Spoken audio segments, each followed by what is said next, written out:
The problem with being an Omega in the Moonfang Pack's royal palace wasn't the work, which was honest, or the Alphas, who were mostly professional.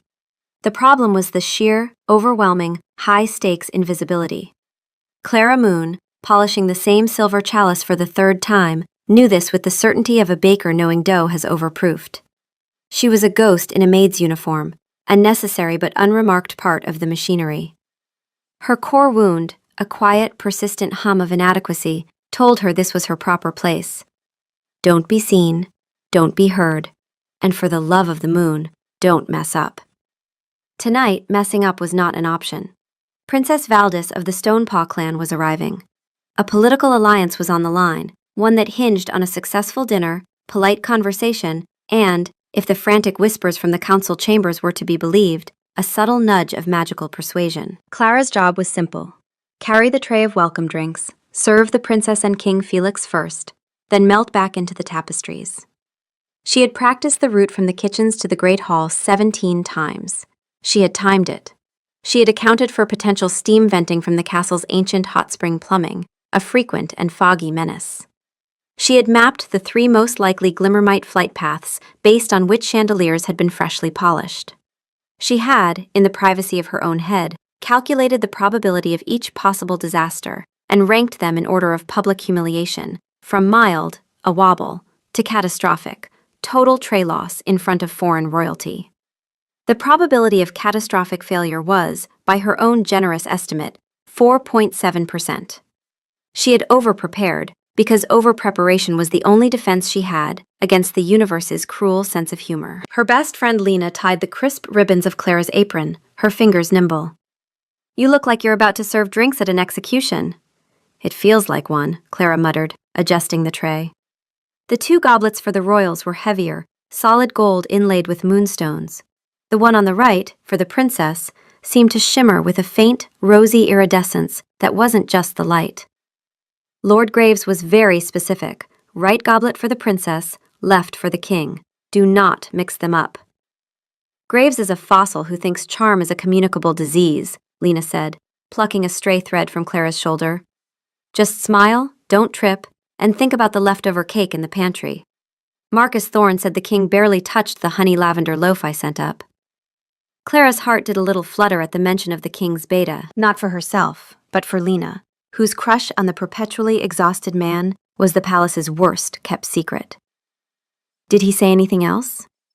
He said the Glimmermites have eaten the polish off the king's ceremonial shield again, and the king spent 10 minutes having a silent, one-sided argument with it. Lena patted Clara's arm. "You'll be fine. You're invisible, remember? It's your superpower." It felt more like a curse. Armed with her tray and a stomach full of nervous butterflies, which she had mentally catalogued as anxiety butterflies, standard, dread butterflies, larger, slower wing beat, and one lone doom moth, Clara made her way towards the Great Hall. The murmur of the assembled court grew louder, a sea of alphas in their finest silks and velvets. She spotted King Felix Severin standing by the hearth, looking every bit the ruler he was, tall and broad-shouldered, with dark hair that curled just slightly at his collar. He wasn't brooding, like so many alphas of his station. He just looked tired. A king with the weight of a kingdom on his shoulders, and, apparently, a glimmermite infestation on his mind. He was laughing at something his beta, Marcus, had said, and the sight of it, a genuine, unguarded smile, was so startlingly handsome it made Clara's breath catch. She immediately looked down at her tray. Inadequate, invisible, just a maid. The mantra was a shield. Also, staring at the king while carrying heavy golden goblets was exactly the kind of variable she had not stress-tested in her 17 practice runs, and she was not about to introduce it now. She entered the hall. The lords and ladies parted for her, not out of courtesy, but the way you'd step around a piece of furniture. It was fine. It was normal.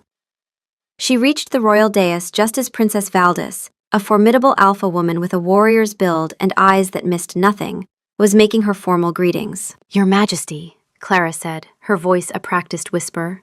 She curtsied, holding the tray steady. King Felix turned, his smile fading into a polite, kingly mask.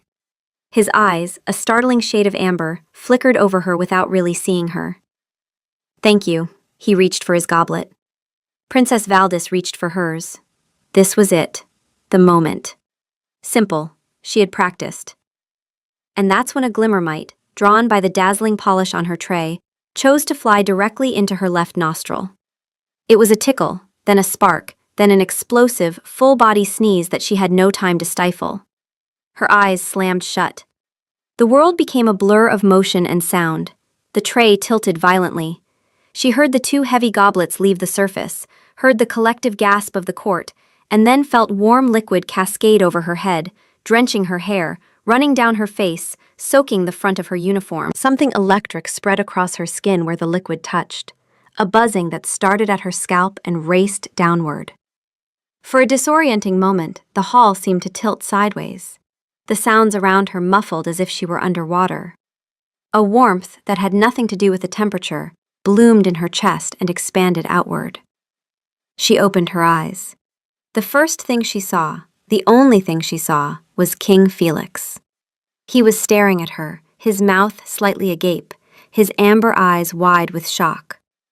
The clatter of golden goblets hitting the stone floor was somewhere very far away. And then it happened. It wasn't a thought. It was a chemical reaction. It was a tectonic shift in the bedrock of her soul. The quiet hum of inadequacy in her chest didn't just stop. It was replaced by a roaring, deafening orchestra. The man standing before her was not a king. He was the sunrise. He was the reason poems were written. His eyes were not amber. They were twin pools of liquid starlight, and she was drowning in them. Her heart, which moments ago had been trying to beat its way out of her ribs in terror, was now performing a triumphant ballad, complete with a string section and a choir of angels.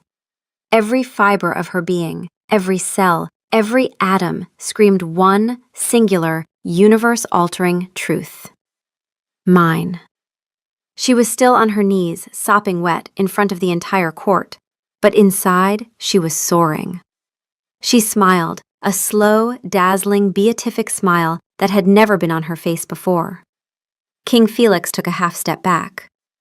"Are you all right?" he asked, his voice strained. Clara Moon, formerly an invisible maid, looked up at the man who was her destiny and spoke the first words that came to her potion-addled mind. "My king," she breathed, her voice filled with an unholy amount of reverence. "Your face is mathematically perfect." From somewhere behind the king, Beta Marcus Thorne made a sound like a choking goose. The silence that followed was even louder than the first one. Clara didn't notice. She was too busy memorizing the exact geometric proportions of her soulmate's jawline. Her life's work, she realized, had just begun. The immediate aftermath was chaos, but a strangely muffled kind. Clara was aware of hands helping her up, of Lena's panicked face swimming in and out of focus, of Lord Graves's expression, which had curdled into a mask of pure fury. But it was all background noise. The main event, the only event, was Felix. He was still there, standing frozen, looking at her as if she were a complex puzzle he had no hope of solving. "His wolf is confused," a dry, monotone voice observed inside Felix's head. "The subject is an omega, a maid. She smells of floor polish, yeast, and now illegal enchantment. This is a severe breach of mating protocol. I will be logging a formal complaint with the moon goddess." Felix ignored the internal monologue. He had more pressing concerns. "Take her to the infirmary," he commanded, his voice tight. He forced himself to look away from Clara's unnervingly intense stare. It felt like trying to unstick two powerful magnets. Lena, bless her, practically dragged Clara from the hall. Clara went, but she walked backwards, her eyes fixed on Felix the entire way, a look of profound, tragic longing on her face, as if she were being exiled to a barren land instead of being led 50 feet down a corridor. "Well," Princess Valdis said, breaking the stunned silence. She was examining one of the dented goblets with a critical eye. "That was more entertaining than most state dinners. Is this sort of thing common here?" "No," Felix said through gritted teeth. "It is not." He met Lord Graves' gaze across the dais. The old wolf's face was impassive, but his eyes were cold with rage. The plan had not just failed, it had backfired spectacularly.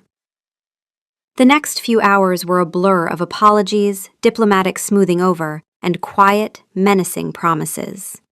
Felix managed to salvage the evening with Princess Valdis, who, to her credit, seemed more amused than offended. She was a practical alpha. She understood political maneuvering, even when it involved clumsy maids and misfired love potions.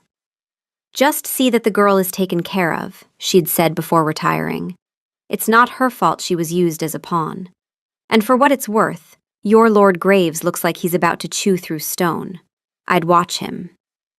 Felix didn't need the warning. As soon as the princess was gone, he summoned Graves and the 2 other council members involved to his private study. The room was tense enough to spark. "Explain," Felix said, his voice dangerously quiet. Graves did not flinch.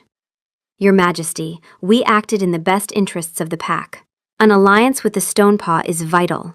Your reluctance to secure a mate bond, my reluctance to be drugged and forcibly bonded to a woman against my will and hers, you mean?"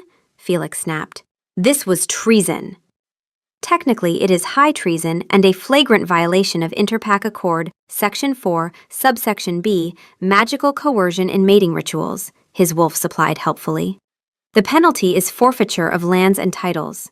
I have already drafted the paperwork." "It was a carefully calibrated overture," Graves insisted, his arrogance breathtaking.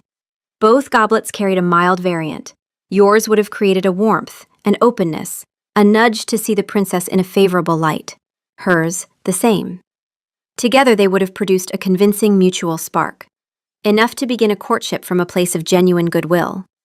The assumption was that over time, nature would take its course. A spark becomes a flame becomes a bond. It has worked before, in other packs, with far less compatible partners." Felix's blood ran cold. "Where did you get a potion like this?" "Heartroot extract is banned under every interpack treaty on the continent. You couldn't have sourced it from any alchemist in the Moonfang territories without my intelligence network flagging it." A silence fell. Graves's jaw tightened, the first crack in his composure. He said nothing. "He didn't source it," Marcus said quietly from the corner. He was holding a folded letter, its seal broken. "I found this in the vault beneath Graves's study. It's written in Stonepaw diplomatic cipher, but I had Elias's apprentice decode it." He looked at Felix. "It's from Chief Harkin, the princess's father." The room went very still. "Chief Harkin wanted his daughter to become the Luna of the Moonfang pack," Marcus continued, reading from the decoded letter. "He procured the heartroot extract himself from a source across the Eastern Sea. Rare, expensive, very illegal. He sent it to Graves 6 months ago with detailed instructions on dosage and delivery." Felix turned back to Graves, and his voice was barely a whisper. "You conspired with a foreign head of state to drug me and his own daughter? Both of us? Without our knowledge or consent?" Graves lifted his chin. "Chief Harkin and I agreed that the alliance was too important to leave to the vagaries of personal chemistry. The doses were mild, a nudge, not a compulsion. The princess would have felt a warmth toward you, and you toward her. Over weeks, months, that warmth would have become real.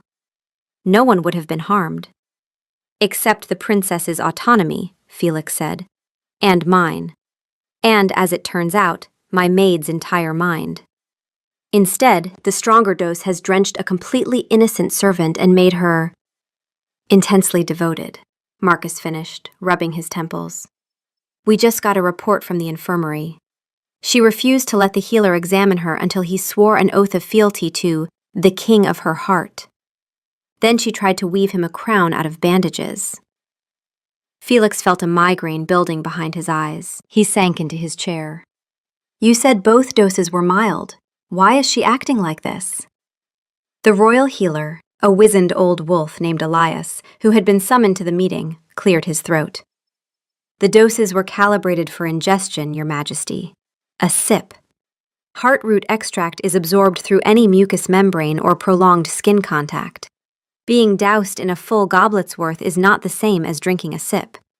It is the difference between holding a match and being thrown into a furnace." He said this with the quiet horror of a man who wished the science were less conclusive. She received a massive overdose. The potion has created a magical scaffold in her mind, a false emotional architecture that mimics the obsession of a bond. It has latched onto you as the target because you were the first person she saw when it activated. It is ferociously powerful and notoriously difficult to dispel. So she's stuck like this? Felix asked, horrified. The image of Clara's beatific, adoring face flashed in his mind. It was both terrifying and, in a strange way, deeply sad. Not permanently, Elias said slowly. An obsession this strong, built on a magical scaffold, can't just be broken. It must be overwritten. The false emotional architecture needs to be replaced with a genuine one. The counterfeit bond must be crowded out by a real one. Felix stared at him. What are you saying? I'm saying, the healer said, looking grave, that for the potion's effects to fade, she must genuinely fall in love with you. And you, well, you must fall for her.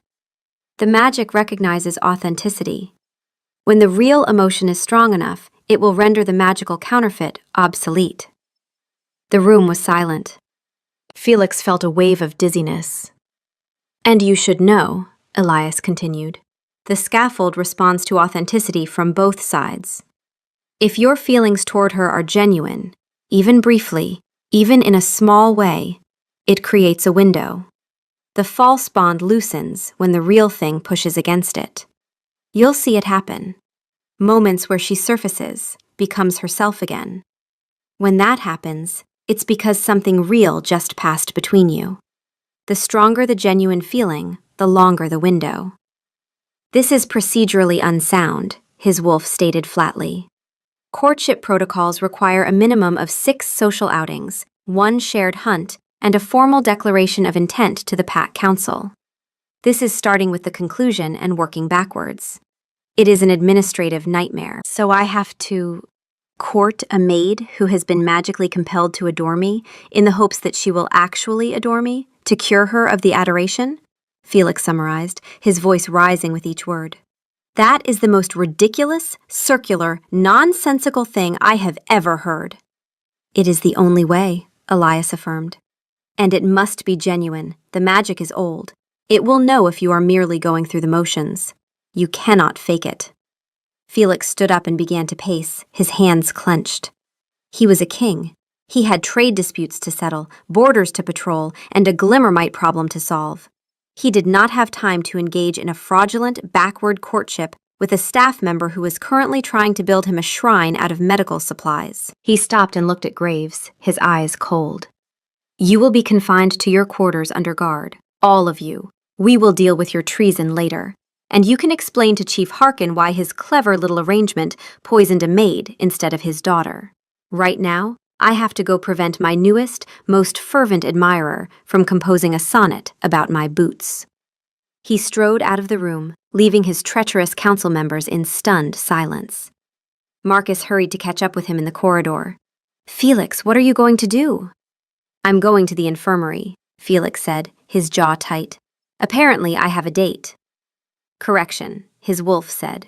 You have a rescue mission. The subject's dignity is the primary casualty. We must extract it. I have prepared a 3-point plan.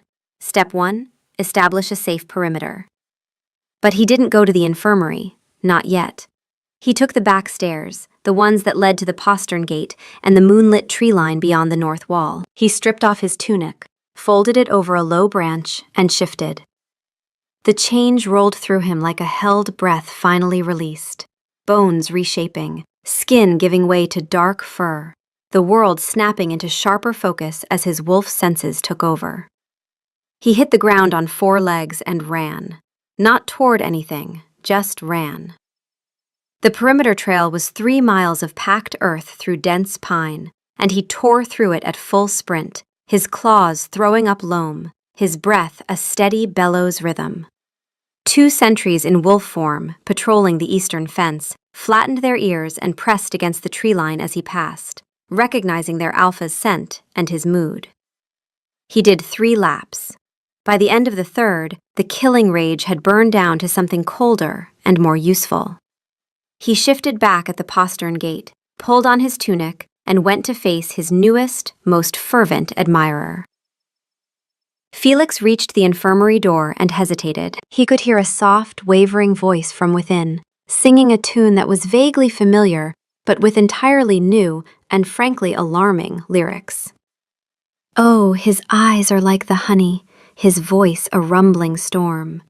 I'd trade all of my money just to keep his castle warm. Felix closed his eyes and took a deep breath. This was going to be a very, very long week. He pushed the door open. Clara was sitting on the edge of a cot, a half-finished bandage crown in her lap, her eyes shining with manic glee. The moment she saw him, she sprang to her feet. "My sun and stars!" she exclaimed, her voice ringing with sincerity. "You have come for me!"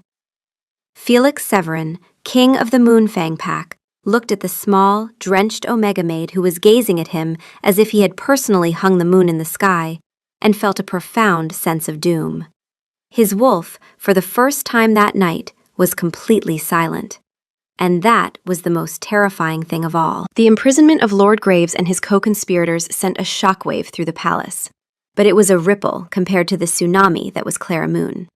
Felix, after a deeply uncomfortable conversation in which he tried to explain the situation to a woman who kept interrupting to compliment his regal posture, had her moved from the infirmary to a suite of guest rooms. It was, he reasoned, the only way to keep her from serenading the entire household staff at 3 a.m. Strategic relocation is sound, his wolf noted, as Felix watched 2 guards carry Clara's meager belongings. Proximity will be required for the courtship. However, her current emotional state is a tactical liability. She has zero situational awareness. That was an understatement. The first official day of their courtship began with a scream from the royal kitchens.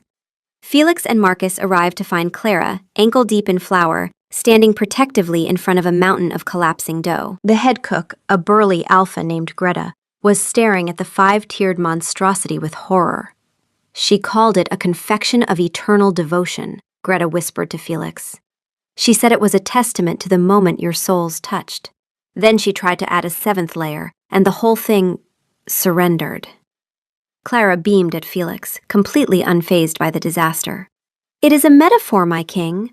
Our love is a towering achievement that cannot be contained by the mere laws of physics." She gestured expansively, sending a cloud of flour billowing into the air, which settled gently on Felix's dark tunic. He resisted the urge to wipe it off.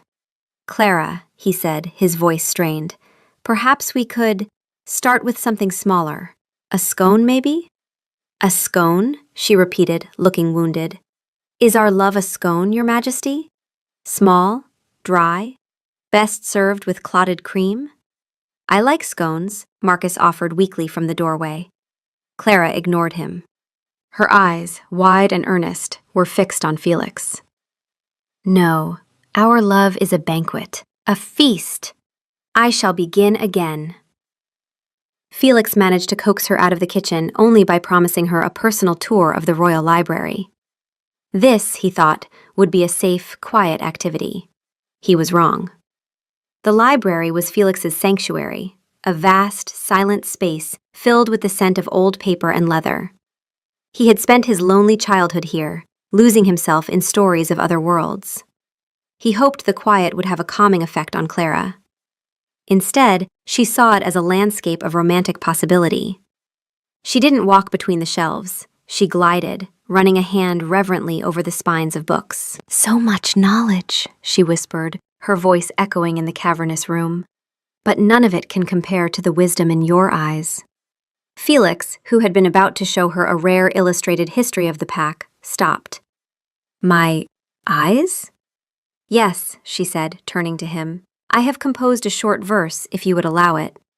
Before he could politely decline, she cleared her throat and began to recite.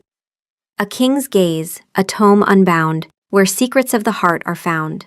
No dusty page can hope to teach the lesson that your eyes beseech." She finished with a flourish, looking at him expectantly.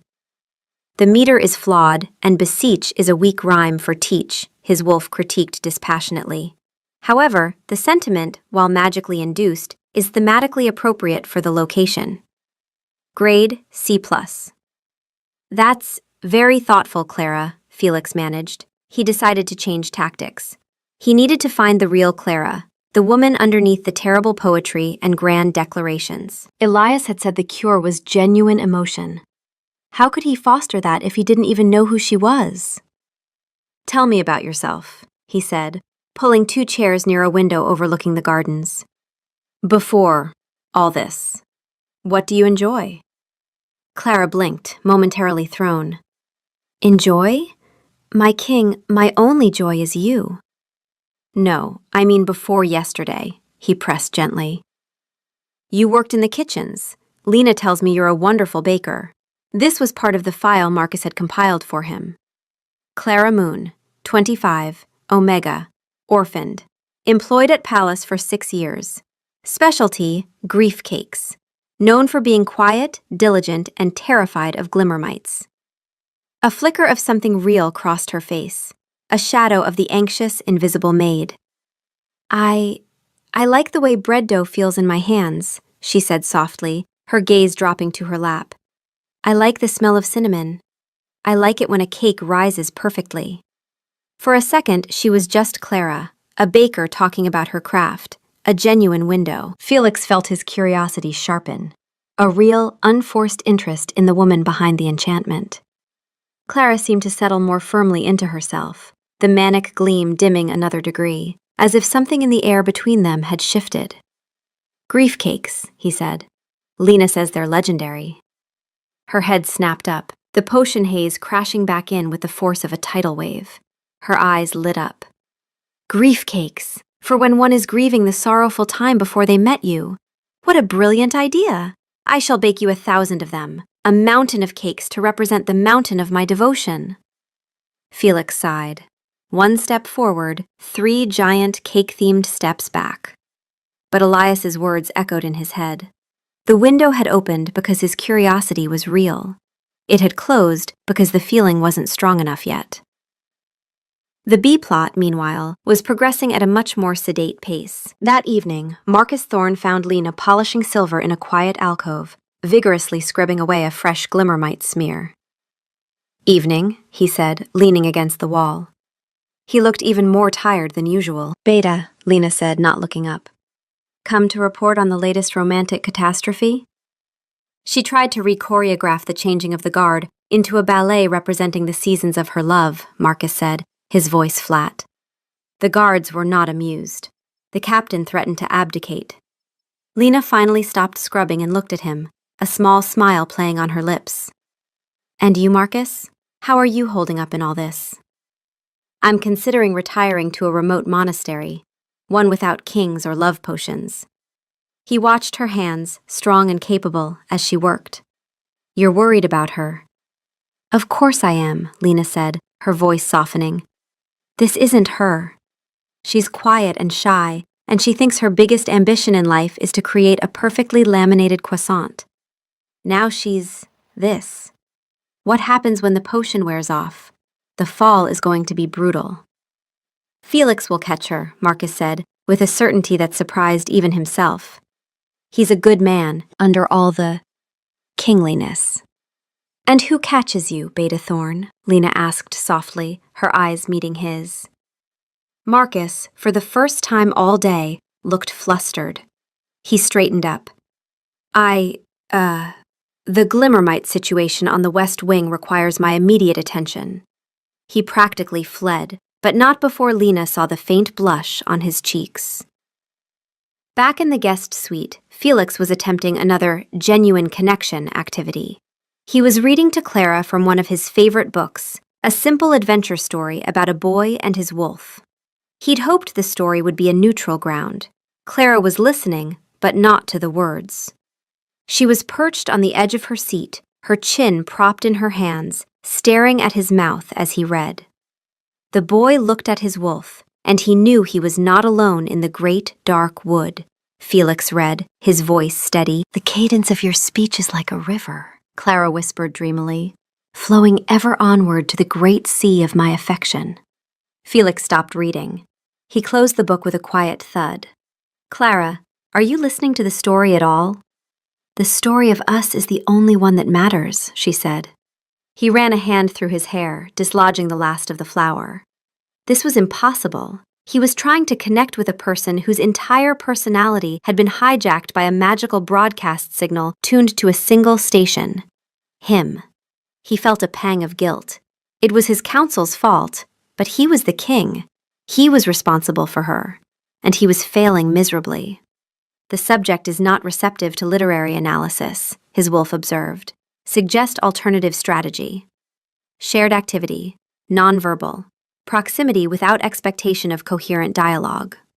Felix looked at Clara, at her wide, adoring, completely un-Clara-like eyes. He thought of the flicker of the real person he'd seen when she talked about baking. He had to get back to that. Tomorrow, he said, standing up, we're going to the gardens. And we're not going to talk about my eyes, or my voice, or the sea of your affection. We are going to look at flowers. That's it. Can you do that? Clara's face fell for a moment, as if he'd asked her to perform a great sacrifice. Then it brightened again.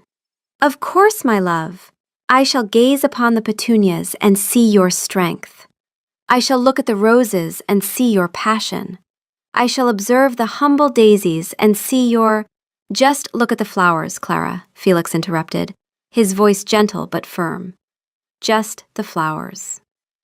He left her suite feeling utterly defeated. He was no closer to curing her than he had been yesterday. He was simply the warden of a very enthusiastic, poetry-reciting prisoner.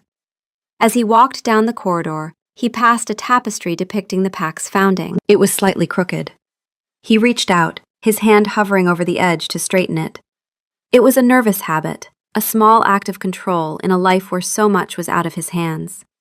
He straightened it perfectly, then continued on his way, the weight of his kingdom, and Clara Moon, settling even more heavily on his shoulders. The days that followed fell into a strange, exhausting rhythm. Every dawn, before the rest of the palace stirred, the pack ran.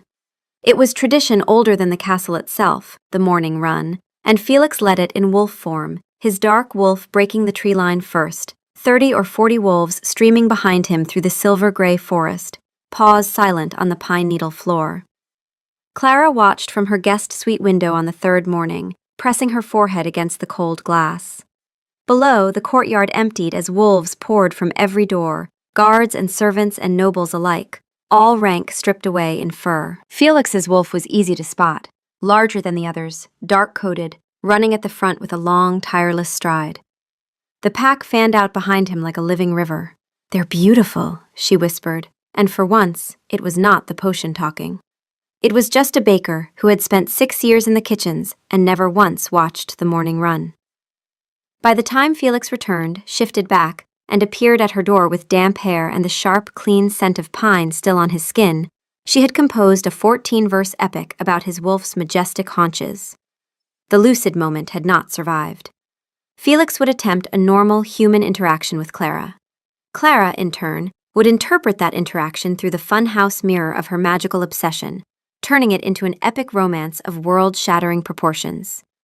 It was like trying to have a quiet cup of tea with a hurricane. The walk in the garden was a prime example. Felix had hoped for quiet contemplation. He got a running commentary. "Oh, look, a bee!" Clara had exclaimed, pointing. "It flies from flower to flower seeking nectar, just as my soul flies to you, its one true source of sweetness." Felix had just stared at the bee, which, for its part, seemed entirely unimpressed. The attempt at a shared meal in a private dining room resulted in Clara trying to cut his food for him, insisting that his hands were too noble for such menial tasks. He'd spent 20 minutes in a polite but firm standoff over a piece of roasted chicken. His wolf was a constant, deadpan presence in his mind. The subject has now compared your eyes to twin suns, pools of amber, silent stars, and, most recently, well-polished boots. The metaphor is degrading in quality. This may indicate a fluctuation in the enchantment's power. Felix clung to that thought like a lifeline. Fluctuations were good. Fluctuations meant the magic wasn't absolute. It meant there were cracks where the real Clara might peek through. He saw another one of those cracks during a disastrous attempt at art appreciation in the castle's gallery. Clara had been gazing at a portrait of Felix's grim-faced great-grandfather, Horath the Harsh. Such a strong jaw, she'd sighed dreamily. It is the jawline of your noble lineage, a dynasty of perfection.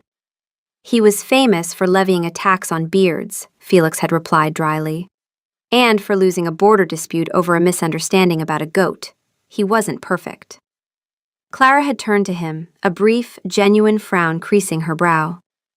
No one is perfect. The words were simple, unadorned. For a heartbeat, the manic gleam in her eyes vanished, replaced by a quiet, weary clarity. She looked like herself. Then, as quickly as it came, it was gone. Except for you, of course, she'd chirped, the potion reasserting its dominance. You are the culmination of all their flawed attempts at greatness. But Felix had seen it. The real Clara was in there, fighting. He just had to give her more to hold on to. That evening, he dismissed her ladies-in-waiting, a new and unwelcome addition to palace life, assigned to keep Clara from, for example, trying to replace the royal standard with a banner embroidered with a giant heart, and found her sitting by the window in her suite. No poetry tonight? He asked, keeping his tone light. She looked up, startled. I was just thinking. About what? He sat in the chair opposite her, maintaining a careful distance. About how high up we are, she said, her voice small. It was the most normal thing she had said to him in days. I used to share a room in the servants' wing. It faced a wall. The view is better from up here, he agreed, following her gaze out over the moonlit castle town. They sat in silence for a moment. It wasn't the charged, expectant silence that usually followed one of her declarations. It was a comfortable, quiet space. Atmospheric conditions are favorable for genuine emotional exchange, his wolf noted. Recommend proceeding with topic, shared vulnerability. Felix took a breath. You know, he said, his voice softer than he intended. Sometimes I feel like I'm in a room facing a wall, too. Clara turned from the window, her expression curious. The manic energy was gone, replaced by a quiet attentiveness. But you're the king. You have all the views. I have the crown, he corrected gently. And sometimes it feels less like a crown and more like a helmet I can't take off. Everyone sees it, but no one sees the man wearing it. They see a symbol, a legacy. My father was a great king, a legend. And most days, I feel like a placeholder. Just keeping his throne warm until someone better comes along. The confession hung in the air between them, raw and honest. He hadn't meant to say it, but the words had come tumbling out, drawn by the rare moment of peace. He expected a grand, poetic response about how he was the greatest king who ever lived. Instead, Clara's expression softened with a kind of sad understanding that had nothing to do with the potion. A placeholder, she repeated softly. She looked down at her hands, the hands of a maid, a baker. I know what that feels like. Like you're just filling a space until your part is over. It was her. It was really her. The words were quiet, born of her own inadequacy, her own core wound, and in that moment, their two wounds rhymed perfectly. He wasn't a king, and she wasn't a maid. They were just two people who felt like imposters in their own lives. The connection was a fragile, shimmering thread in the air between them, real. He held his breath, terrified of breaking the spell. The real spell, not the potion. Clara looked up, her eyes clear and deep. Felix, she said, and the way she said his name, without a title, without the breathless adoration, made his heart skip a beat. And then she blinked twice. A violent shudder went through her, and the potion came roaring back. A placeholder for greatness, she declared, her voice suddenly booming. She shot to her feet. You are not a placeholder. You are the destination, the very pinnacle of kingliness. Your father was but the prologue to your magnificent story. Felix's shoulders slumped. The moment was gone, shattered. He had been so close. I have to go, he said, standing abruptly. The disappointment was a sharp physical ache. I have council matters. Of course, my lion-hearted leader, she said, striking a dramatic pose. Go and be magnificent. I shall wait for you, your ever-faithful moon to your glorious sun. He practically fled the room. The whiplash was making him dizzy. But as he walked down the hall, he wasn't just frustrated.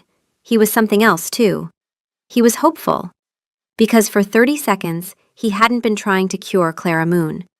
He had been talking to her, and he had liked it, more than he cared to admit. The next day brought a new and deeply unwelcome development. Clara discovered competition. Felix was in a tedious trade negotiation with 2 envoys from the Silver Creek Pack, a famously dour and pragmatic people. They were haggling over lumber tariffs, and Felix's head was pounding. Suddenly, the doors to the negotiation chamber burst open. Clara stood there, her hands on her hips, her eyes blazing. She was not looking at Felix. She was glaring at the younger of the 2 envoys, a handsome, silver-haired alpha who had, 5 minutes earlier, paid Felix a standard, formal compliment on his fair-mindedness. I heard you, Clara announced, her voice ringing with accusation. I heard you complimenting his fair-mindedness. That is my domain. The entire room froze. The 2 envoys stared at her. I am the official and sole provider of compliments for His Majesty King Felix Severin, Clara continued, advancing into the room.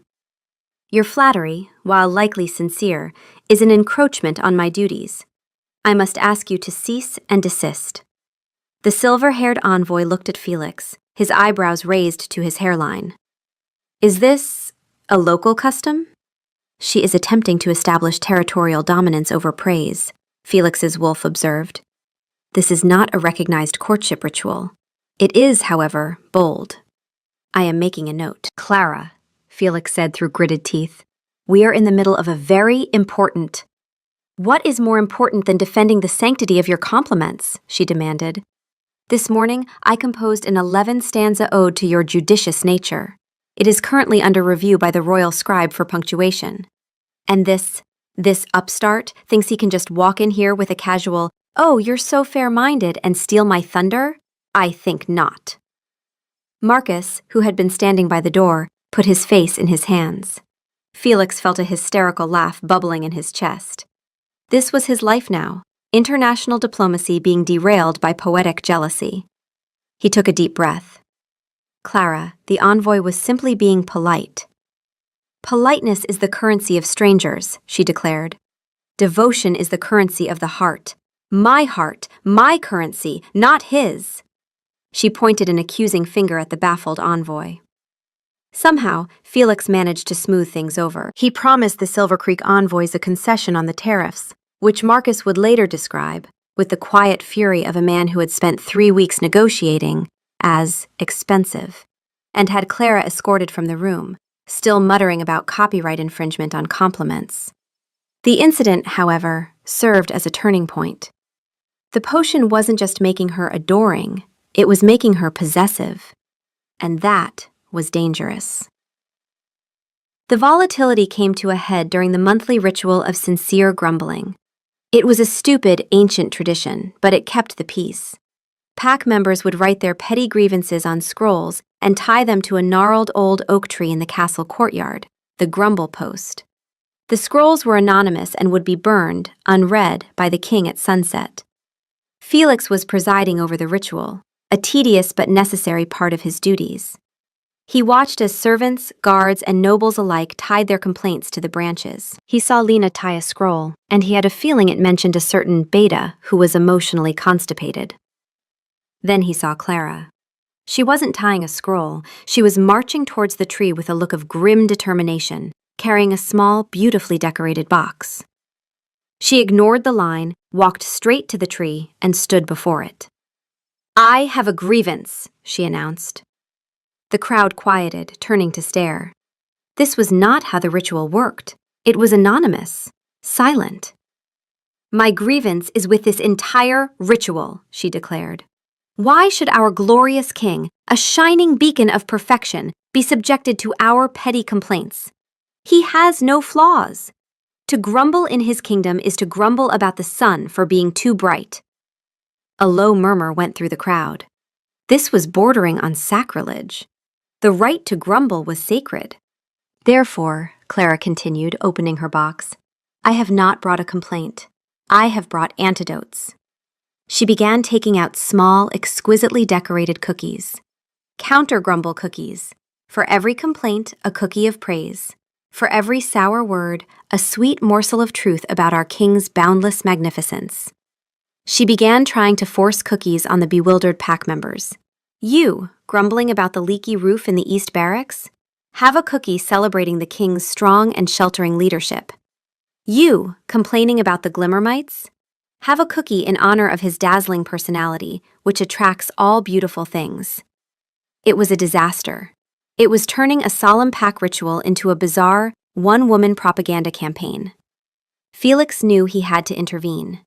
He strode down from the dais and gently took Clara's arm. Clara, that's enough. She looked at him, her eyes shining with righteous fervor. But they need to know the truth. They need to grumble, Felix said firmly. It's their right, a right I protect. He looked out at his pack, at their confused, annoyed faces. Even when the grumbles are about me. He led her away from the tree, the box of cookies still clutched in her hand. Later that night, the magical fluctuations became more severe, but they were different now. He found her in the library again, but this time she wasn't composing poetry. She was huddled in a chair, wrapped in a blanket, looking small and lost. The manic energy was gone, replaced by a deep, shuddering terror. And she was holding one of her own counter-grumble cookies, turning it over in her hands, staring at it as if it were evidence at a crime scene. I decorated these with royal icing, she said, her voice hollow. I piped tiny crowns on them. 47 cookies, each one with a tiny crown. Clara, do you know how long it takes to pipe 47 tiny crowns? She asked, and her voice cracked. I am a trained baker. I used that training to make propaganda cookies. Felix's heart ached for her. He knelt in front of her chair, his movements slow and careful. It's not your fault, Clara. I called a visiting diplomat an upstart, she said, ticking off fingers. I tried to choreograph a ballet. I wrote a poem about your boots. I disrupted a sacred ritual with, she looked down at the cookie, baked goods of aggressive positivity. The horror in her voice was absolute, but there was something else there too, a grim, exhausted absurdity.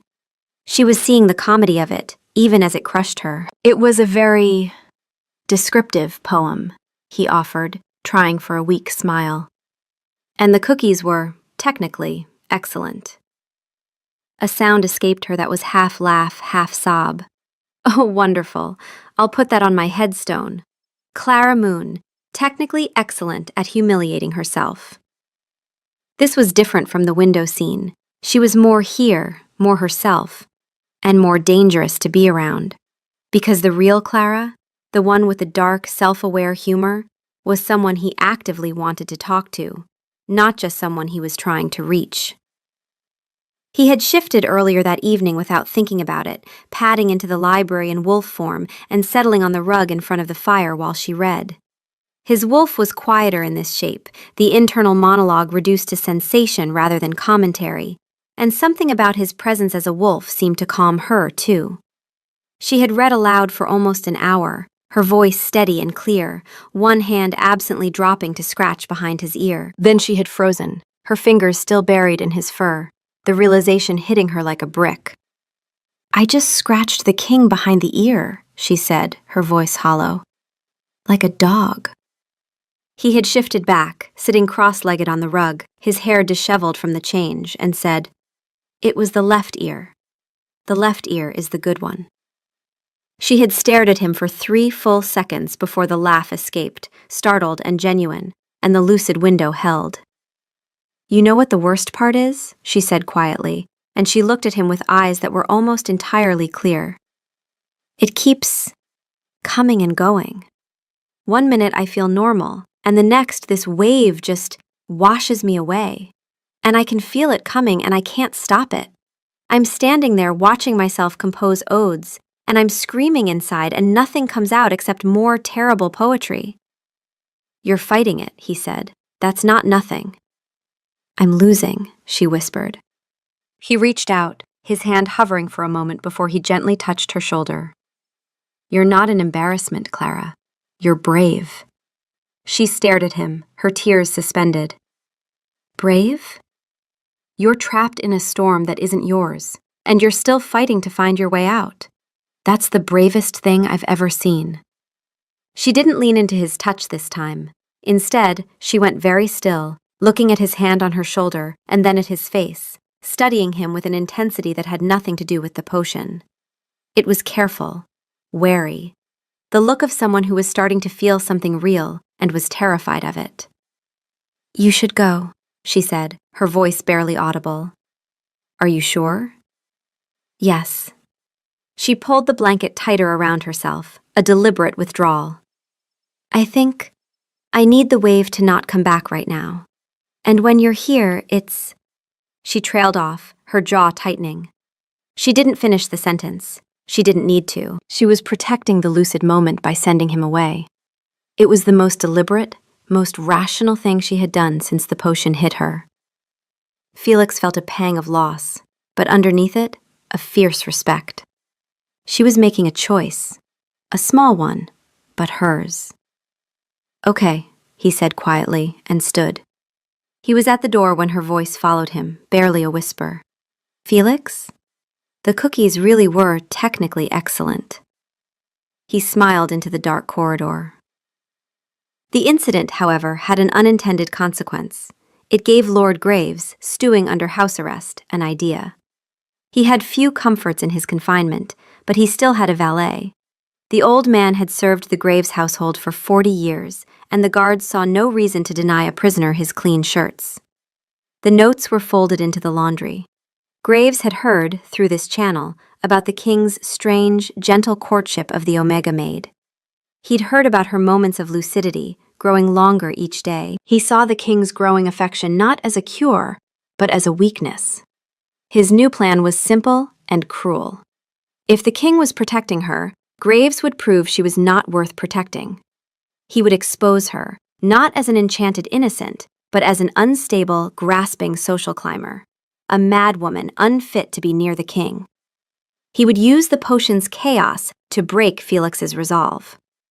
He sent a message to one of his remaining loyalists on the council, a sour-faced alpha named Lord Boren. The stage was set for the formal announcement of the renewed and heavily discounted trade agreement with the Silver Creek Pack, the very pack whose envoy Clara had accosted. It was a public event, with the entire court in attendance. It was the perfect venue for a public humiliation. Felix, blissfully unaware, felt a cautious optimism. Clara's lucid periods were growing longer, and, he had noticed, with a warmth that was becoming harder to explain away as duty, they seemed to last longest when he forgot he was trying to cure her and just talk to her. She was sharp, observant. She'd noticed that the glimmer mites swarmed in predictable patterns based on which surfaces had been freshly polished, and had quietly suggested to Greta that the kitchen's copper pots be cleaned with matte finish oil instead of high-shine polish. The glimmer mite population in the kitchens dropped by half within 2 days. She had solved, through sheer practical intelligence, a problem the palace had been throwing exterminators at for decades. She'd also, during one of her longer lucid stretches, mentioned something that stuck with him. She'd been examining the residue that the potion had left on her dress. She'd kept the dress, because it was evidence, and because, she said darkly, I want to remember what happened to me so I never let anyone do it again. It smells like dawn bloom, she'd said, frowning, holding the fabric to her nose with the critical focus of a baker evaluating ingredients. And something else, something I recognized from the kitchens. Siren song extract. We use a diluted version in bridal cakes. It enhances emotional receptivity. But whoever made this used the undiluted form, which is... She had trailed off, looking slightly green. Well, it's like the difference between a glass of wine and a bottle of spirits. You can identify the ingredients by smell? Felix had asked, surprised. She'd given him a look that was pure, unenchanted Clara, a flicker of dry pride. I'm a baker. I can tell you the hydration percentage of a dough by squeezing it. Identifying aromatic compounds is just Tuesday. It was a small moment, but Felix carried it with him. She wasn't just a victim of the potion. She understood it. She could read it. He found her in the gardens before the Silver Creek ceremony, nervously fidgeting with the ribbons on her new dress, a simple but elegant gown he'd had made for her. Nervous? He asked gently. Terrified, she admitted, her voice a whisper. What if I say something about someone's jawline again? He couldn't help but smile. Then I'll declare it a new mandatory courtly greeting. Jawline compliments for everyone. She looked up at him, and for a moment, her own smile was genuine, untainted by magic. You're being very kind about all this. I'm just glad to see you, Clara, he said, and was startled by the simple truth of the words. The real you. The moment was warm and real and full of promise. But as they entered the great hall, Felix felt a prickle of unease. Lord Boren was standing near the dais, a smug look on his face. Lord Graves was not present, but his influence felt like a cold draft in the room. The ceremony began. The Silver Creek envoy, looking deeply uncomfortable, was making his formal acceptance speech. Felix stood beside him, feigning rapt attention. Clara was standing with Lena near the edge of the crowd, looking pale but composed. It was then that Lord Boren made his move. He stepped forward, interrupting the envoy. Your Majesty, before we conclude, there is a matter of courtly decorum we must address. His voice was oily, but carried across the silent hall. He turned his gaze on Clara. We have among us a new presence. An Omega who has, through unusual circumstances, found herself in your favor. A murmur rippled through the court. Felix's blood ran cold. He knew, instantly, what was happening. While we all rejoice in the king's kindness, Boren continued, his lip curling, concerns have been raised about the stability and suitability of this individual. Her recent public displays have been erratic, disruptive, and frankly, alarming. He was playing to the crowd's existing prejudices, their whispers and their gossip. Clara shrank back, her face ashen. Lena put a protective arm around her. Is this the new standard for our court? Boren's voice rose, full of false indignation. Are we now to be led by the whims of a bewitched, hysterical Omega? A servant who has clearly lost her mind and is taking advantage of the king's good nature? The accusation hung in the air, vile and potent. Felix's wolf was a low, steady growl in the back of his mind, a pure, protective fury. He stepped forward, ready to end this. No. The voice was quiet, but it carried. It was Clara. She had stepped out from behind Lena. Her face was white, her hands were shaking, but her eyes were clear. Completely, terrifyingly clear.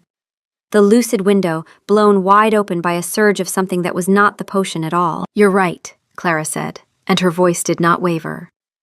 My behavior has been erratic. It has been disruptive. It has been, by any reasonable standard, alarming. She took a breath. I made propaganda cookies. I tried to knight a goose. I wrote an 11-stanza ode to a man's judicious nature and submitted it for peer review. I am aware. A stunned ripple went through the crowd. This was not the script Boren had expected. But I did not choose this, Clara continued, and now there was iron underneath the tremor. I was doing my job, carrying a tray, and your ally, Lord Graves, put a weapon in a goblet and it hit me instead of its target. I did not ask to be poisoned. I did not ask to lose my mind in front of everyone I have ever worked beside. And I did not ask for the king's attention. She looked at Felix then, briefly, and there was something raw and unprotected in her gaze. She looked away before he could respond.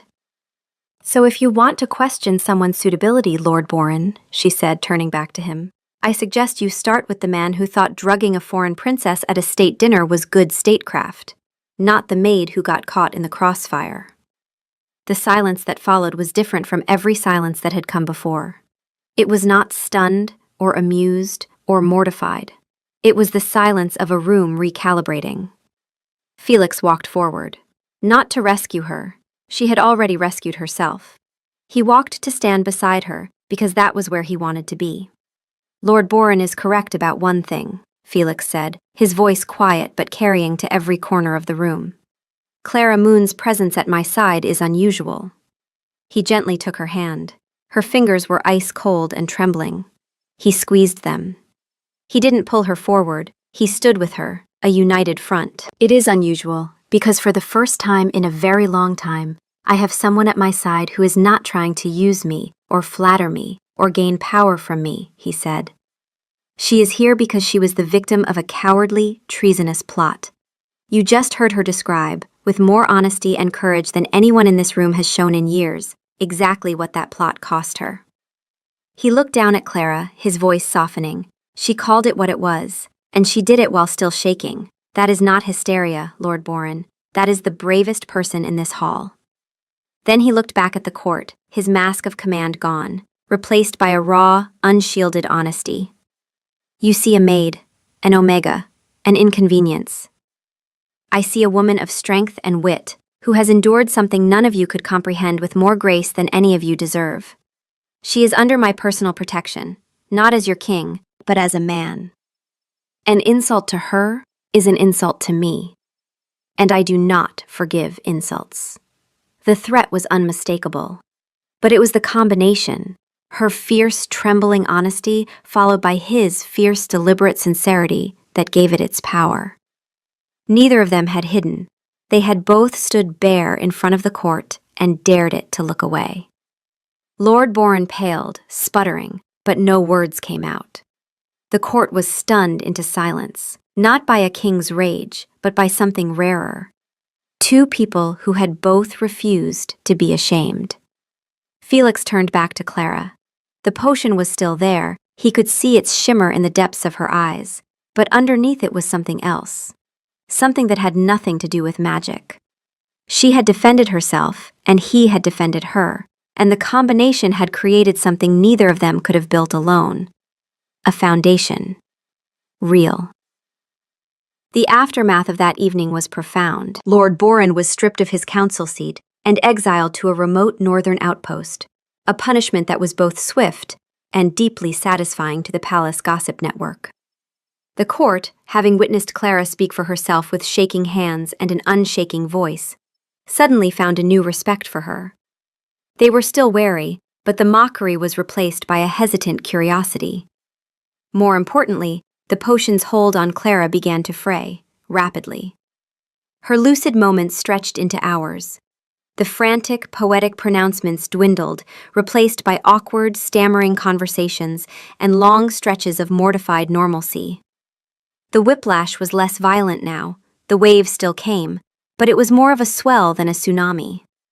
One moment she'd be discussing the weather, the next she'd clap a hand over her mouth, her eyes wide with the horrified memory of trying to knight a goose she felt was looking at Felix disrespectfully. In my defense, she said of the goose incident during a lucid stretch that lasted most of an afternoon, it was looking at you disrespectfully. It had very judgmental eyes. She paused. I can't believe I just tried to defend the goose thing. Felix laughed, a real laugh, surprised out of him, and Clara stared at him for a moment, her cheeks flushing, and then looked away quickly, fiddling with the edge of her sleeve. Not a potion reaction, something else, something quieter. Felix was patient through it all. He treated her not as a patient to be cured, but as a friend who was recovering from a long illness. They spent their time in quiet pursuits, reading in the library, where Clara now offered actual literary criticism instead of odes to his mouth, and had strong opinions about narrative structure that she delivered with a kind of fierce, surprised confidence, as if she hadn't known she was allowed to have opinions. Walking in the gardens, where she could identify different species of roses by scent alone, a skill she deployed with the matter-of-fact precision of someone who had spent years training her nose. He even let her teach him how to properly knead bread in the royal kitchens, a chaotic but surprisingly fun afternoon that ended with them both covered in flour and laughing. You're overworking the gluten, she told him, her hands guiding his on the dough. Stop manhandling it. It's bread, not a hostile negotiation. Everything in my life is a hostile negotiation, he said. Then your bread is going to be terrible, she said, and the look she gave him, exasperated, amused, warm, hit him harder than any sonnet ever had. He was falling for her. Hard. He was falling for the quiet, anxious baker who chewed on her lip when she was concentrating, who categorized her own anxieties like a naturalist classifying butterflies, who could debate philosophy with him 1 minute and then trip over a completely flat surface the next. He loved the way she saw the world, the small details she noticed that everyone else missed. He was no longer trying to overwrite the potion. He was just getting to know Clara. And the more he knew, the more he wanted to. His wolf, for its part, had shifted its tone. The deadpan critiques were replaced by curt, approving statements. The subject scent is normalizing. Traces of illegal enchantment are at 12%. Traces of genuine affection are at 78%. The remaining 10% appears to be flower. But with Clara's growing clarity came a new and terrible problem: shame. The more she remembered, the more mortified she became. The grand gestures, the terrible poetry, the public declarations, they were a highlight reel of humiliation she couldn't escape. Her inadequacy wound, which Felix's defense had bandaged, which her own brave speech had stitched shut, was now festering underneath in a new way. Because now she was afraid, not of the potion, but of what she felt without it. The moments with Felix were real. She knew they were real. And that was worse, because real things could be lost, and she had spent her whole life losing. She started avoiding his eyes, her conversations growing shorter. The easy laughter between them was replaced by a tense, careful distance. She was pulling away, not because of magic, but because of choice. She was choosing safety over risk, invisibility over exposure. This was the dark moment, the point where the cure became its own kind of poison. It happened on a rainy afternoon, 3 weeks after the incident. They were in the library, a comfortable silence between them as they read in separate chairs. It was the most normal they had ever been. Clara set her book down with a soft thud. "It's gone," she said, her voice barely a whisper. Felix looked up. "What is?" "The feeling," she said, her hands twisting in her lap. "The noise, the orchestra. It's quiet." She looked at him, and for the first time her eyes were completely, utterly clear. There was no potion, no shimmer, no trace of enchantment. Just Clara. And a deep, bottomless ocean of something far more complicated than mortification. Felix's heart should have soared. This was the goal. She was cured. But looking at her face, closed off, braced, as if preparing for a blow, all he felt was dread. "Clara," he started, but she cut him off. "I remember everything," she said, her voice flat and brittle. "Every single word. The sonnet about your boots, the confection of eternal devotion, the goose." She shuddered, wrapping her arms around herself. "I am so, so sorry." "You have nothing to be sorry for," he said, getting up and moving towards her. "It wasn't you." "But it was my mouth," she cried, shrinking away from him as he approached. "My body, and you had to endure it. All of it. The whole pack thinks I'm a lunatic. And you had to stand there and take it and pretend to be kind because you're the king and you felt responsible." Her words were a punch to the gut. "Pretend? Clara, that's not—" "I know what this looks like from the inside," she said, and her voice was quiet now, terribly quiet. "I'm a baker. I know what substitution looks like. You can make a cake with applesauce instead of eggs and it will hold together and it will taste fine and nobody will know the difference. But it's not the real thing. This," she gestured between them, "was built on a potion. The scaffolding is gone and now we're just standing in midair, hoping the floor is there." "Clara, the floor is there," he said, his voice cracking. "It's been there for weeks." But she was shaking her head, already standing, already retreating. "I have to go. I need to think. I can't do that here, where everything smells like you, and the library, and the stupid flower." She was halfway to the door. I can't tell what's real if I'm standing this close to you. Where will you go? She paused at the door. Lena's parents have a cottage outside the village. She offered it. She still wasn't looking at him. I'm not running away. I'm trying to be honest about what I need. Don't follow me. And then she was gone. Not with the dramatic flair of her potion self, and not with the desperate flight of a wounded animal. She walked out like a woman making a decision that cost her something. Felix could see it in the stiffness of her shoulders, the way she didn't look back. She wanted to look back. She didn't. Felix stood alone in the library, the silence roaring in his ears. He had done it. He had cured her. And she had walked away with her eyes open. This is a critical failure, his wolf stated, and for the first time, the monotone was laced with something that sounded like pain. The emotional structure has collapsed. Contingency plans have failed. We are alone. He shifted in the library, right there on the rug where he'd lain while she read to him, and the wolf hit the ground running. He went through the postern gate and into the rain, into the forest, and he ran the perimeter trail until his legs burned and his lungs ached, and the rain had soaked through his fur to the skin. The sentries didn't flatten their ears this time. They whined, low and uncertain, recognizing grief. He ran until the trail became mud, and the mud became a stream, and the stream became a river, and he stood in it, chest deep, the cold water pulling at his fur, and he howled. Once. The sound carried through the wet forest, and the pack heard it. No one came. No one was supposed to. A wolf howls alone when something has been lost. The pack knows to let the sound travel. Marcus found him 2 hours later, still standing by the window, watching the rain. She left, Marcus said quietly. Lena went with her. The cottage is about a half-hour's ride outside the village, past the old mill. Felix felt a cold emptiness spread through his chest. He had faced down traitors, negotiated with hostile packs, and managed a kingdom on the brink of chaos. But the thought of Clara, alone in a borrowed cottage, trying to sort real feeling from magical residue, that was a pain he had no defense against. She had told him not to follow. She had been clear. She needed space. He lasted 3 days. On the third morning, he came downstairs to find a small package on his desk, delivered by Lena the night before. Inside was a single loaf of bread, a perfect golden brioche, and a folded note. I made this without thinking about you at all. I was thinking about hydration percentages and oven temperature and whether Lena's parents' kitchen runs hot. And then it was done, and it was good, and I realized I wanted you to have it.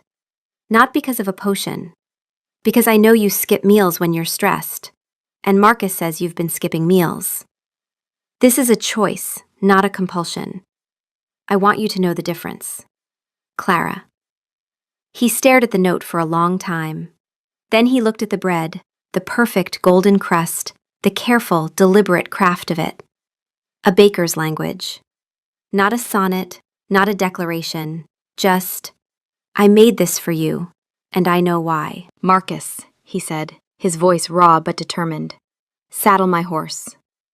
Marcus Thorne, for the first time in his long, exhausting service, smiled. I was wondering when you'd ask. The cottage was small and unassuming, nestled at the edge of the woods with a curl of smoke rising from its chimney. It smelled of rain-soaked earth and baking bread. Felix dismounted, his heart pounding a nervous rhythm against his ribs.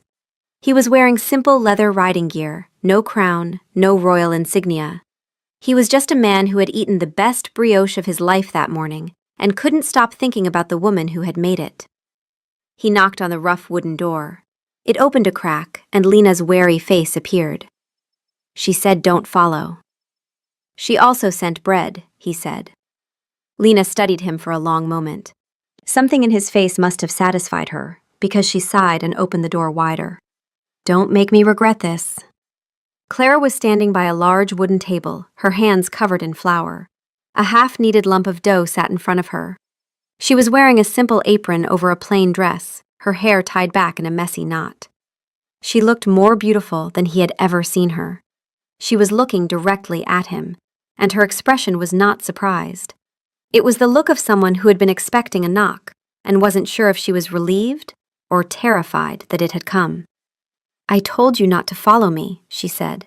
"You also sent me bread," he said, taking a tentative step into the warm, fragrant room. With a note, a very specific, very deliberate note about hydration percentages and choice. It was just bread. It was not just bread, and you know it. A silence.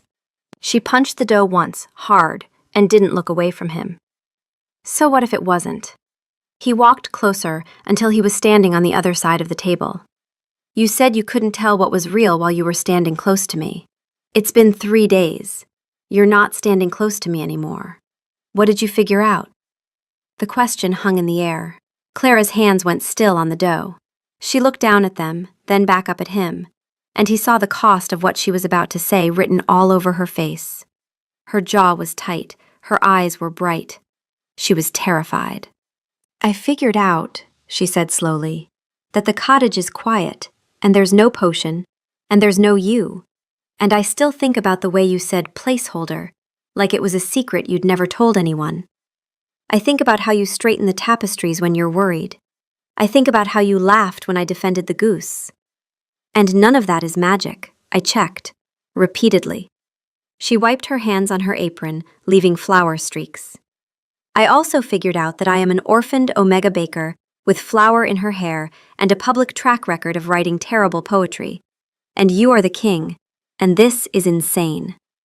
"It is insane," he agreed, and his voice was not steady. "Good. I'm glad we agree." She took a breath. "Come here." He walked around the table. She met him halfway. "I want to be clear," she said, and she put her hands on his chest, leaving 2 perfect flower handprints on his dark riding jacket. "I am choosing this. Not a potion, not a scaffold, not a magical compulsion. Me, Clara, choosing you, Felix. Fully aware that I once tried to knight a goose in your honor, and will have to live with that for the rest of my life." The goose had it coming, he said, and his voice was thick with something that was definitely not laughter. "It really didn't," she said, and then she kissed him. It wasn't a king's kiss or a soulmate's kiss. It was Clara kissing Felix. Deliberate and brave and slightly clumsy because her hands were still covered in flour, and she had to go up on her toes and she was shaking. It was quiet and real, and it tasted faintly of flour and hope. It was perfect. 1 year later, King Felix Severin stood in the Great Hall, watching his wife, Queen Clara, in a heated debate with the royal architect. "No, you don't understand," Clara was saying, gesturing with a half-eaten scone. "The airflow from the kitchens is all wrong. The humidity is affecting the proofing boxes. We need a dedicated, climate-controlled royal bakery. It's a matter of national security. A kingdom cannot run on subpar brioche." The architect looked utterly bewildered. Marcus, standing beside Felix, sighed the sigh of a man who had accepted his fate. "She's terrifying. I love her." Lena, now officially his mate, patted his arm. "You get used to it." Felix just smiled. His life was chaos. Clara had instituted a mandatory cookie break during council meetings. She had befriended the glimmer mites, discovering they could be placated with tiny, shiny sugar beads, a solution born from the same methodical mind that had identified their attraction to polish in the first place, solving a century-old problem. She filled his life with laughter and flour and the kind of joy he never thought he'd be allowed to have. Later that day, he found her in their chambers, staring at a tapestry on the wall. It was the one depicting the pack's founding. It was hanging slightly crooked. "It's crooked," she said, frowning. "I know," Felix said, coming up behind her and wrapping his arms around her waist. He rested his chin on her shoulder. "Aren't you going to straighten it?" she asked, leaning back against him. He thought of the man he used to be, the one who needed every line to be perfect, every variable controlled. He thought of the beautiful, unpredictable chaos she had brought into his life. "No," he said, kissing the side of her head. "I think I like it better this way." From the depths of his mind, a familiar deadpan voice spoke. "The emotional structure is stable. The union is sound. Procedurally unorthodox, but effective.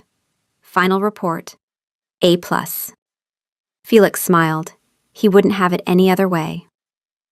That night, at moonrise, the pack ran. Felix shifted at the postern gate, his dark wolf shaking itself loose with the easy grace of long practice.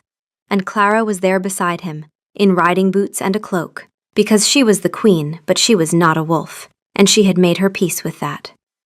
She ran with them on foot for the first stretch, the flat meadow between the palace and the tree line, and the pack flowed around her like a river around a stone, and she laughed, breathless and bright, her cloak streaming behind her.